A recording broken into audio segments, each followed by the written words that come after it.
name is LoG, and welcome to part 4 of this Dynamics and Dead Notes power-up. If you enjoy this type of instructional material, feel free to check out my Patreon at the link below. And now let's get on to the lesson. All right, so this video we will talk about the top 2 dynamic levels, which I call hard dynamic and then a full dynamic. Of course, in the previous video, we talked about the softer levels, and we were doing 3 things to achieve those levels. We were palm muting, we were picking very soft, and we were playing very short notes. So that was level 1. Level 2 is the same thing, except we started picking hard, digging in a little bit more. Still palm muting, still short notes. And again, also what we're doing this whole time is constantly playing those dead notes, staying in time, keeping that 16th note drive when it feels comfortable. Of course, it's up to you when you want to do that. You don't necessarily have to do it all the time, but it's definitely something that you should be doing when you're playing certain parts of this power-up. For this video, we're gonna go over the top 2 levels. So level 3, or what I call the hard dynamic, is exactly the same as what we've been doing, right? Short notes, we were palm muting, and we were picking hard or soft. So now we're going to be picking hard, just like we did in level 2. The notes are still going to be short, but we are now just simply not palm muting. So the difference between level 2 and level 3, the medium and hard dynamic, it's just simply not palm muting. We're still going to be doing that drive, this kind of drive, right? Still the same thing with those dead note 16th notes, and the notes are still going to be short, and we're still going to be picking hard. We're just not palm muting. So if I play level 2, the medium dynamic sounds like this, versus the hard dynamic, which sounds like this. Right? The notes are just simply not palm muted. It's that simple. I'm also moving my hand up. So for the first 2 levels, my hand was back here, and I was playing kind of behind my middle pickup, or to the right of my middle pickup. But for this part, I'm actually moving up here to kind of in between the neck and middle pickup. I think the string vibrates a little bit. It's a little more punchy feeling and sounding right there, so I'm moving my hand up. You don't have to do that, but I like it, so that's what I'm doing. Right? That's our level 3. Notice what I'm doing. Short notes still, right? I'm still keeping that 16th note, dead note drive when possible. I'm just now picking hard and not palm muting. So let me play that whole part real quick.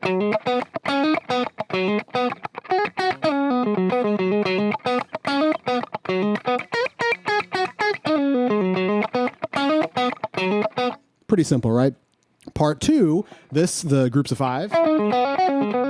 Remember, in the soft and medium level dynamic, we are applying all of those things to that section, but now we're simply just going to play it normally, right? We're going to keep the notes long as they've pretty much always been. We're not going to pick super hard here, but we are going to do this not palm muted. So in level 1 and 2, we were palm muting both times. Now we're not, just letting the notes ring, just kind of picking it normally. Excuse me. Just like that, pretty straightforward. So that is the level 3 dynamic. And then the last dynamic, what I call the full dynamic, is when we are going to be doing everything we just did. We're going to be picking hard, maintaining the 16th notes, except now instead of playing short notes like we've been doing, we're going to try to lengthen not all of the notes, but certain key notes to make it sound a little bit fuller. Okay.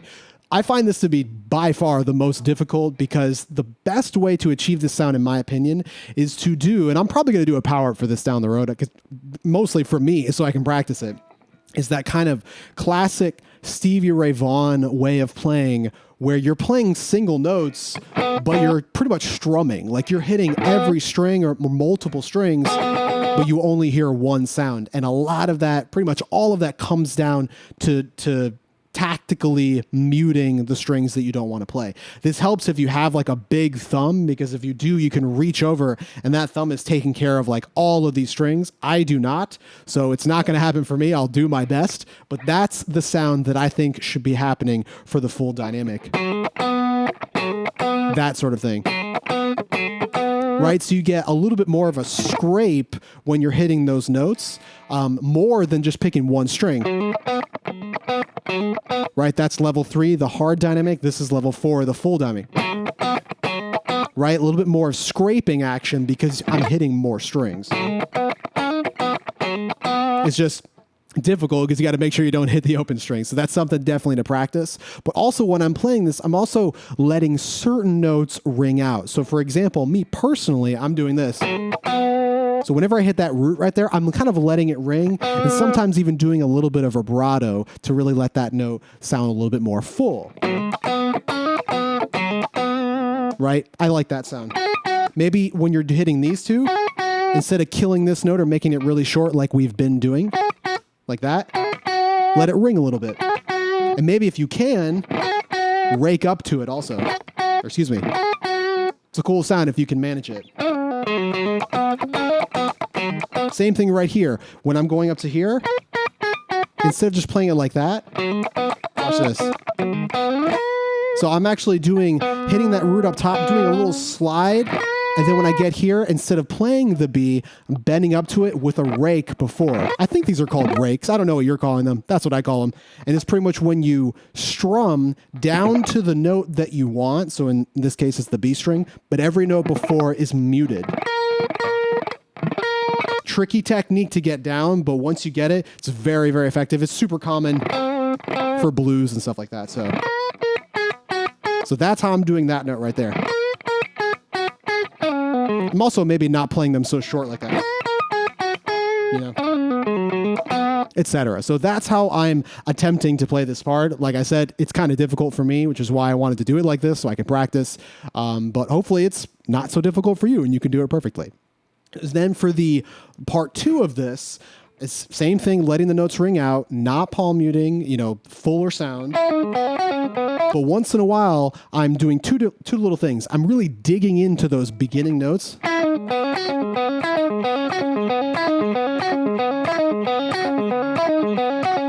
It's like I'm like punching the strings. I kind of like that feel because it's accenting the group of 5. Bam, which is kind of cool.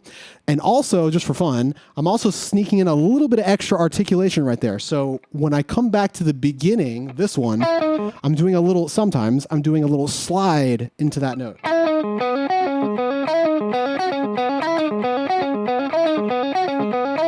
Kind of tricky, but I think it's kind of cool once you get it down. So that's what this dynamic is. Again, we're not palm muting for either of these levels. So no palm muting. We're playing just normal strings. For level 3, we're still keeping the notes short, right? Still doing that, still keeping the 16th note drive. Everything is pretty much the same.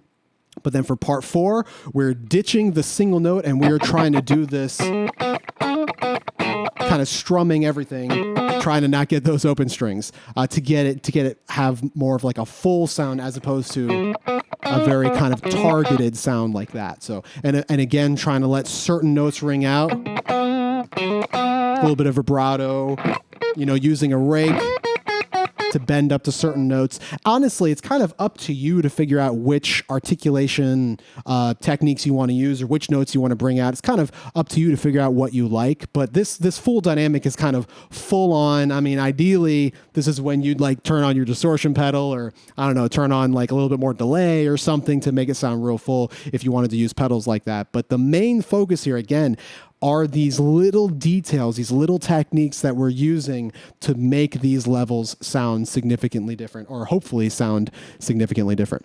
So the backing tracks that we're going to be doing for these 2 levels are our hard dynamic and our full dynamic. It's going to be exactly the same as what we did in the previous video. They're not going to gradually increase tempo. It's just a static tempo of 90, 100, and then 115. And they're going to move exactly like we did in the last one. It's level 3, level 4, again, level 3, level 4, and then the next track, next BPM, level 3, level 4, level 3, level 4, etc. for those 3 tracks. So that's pretty much it. And then in the final video, what we'll do is we'll run every dynamic 1, 2, 3, 4, all within the same backing track that we'll do a variety of tempos, and I'll talk about that when we get there. But hopefully all this stuff makes sense. Let's get on to those tracks.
right, that does it for part 4 of this dynamics and dead notes power up. As usual, if you enjoy this type of instructional material, feel free to check out my Patreon at the link below, and I'll see you guys in the final part.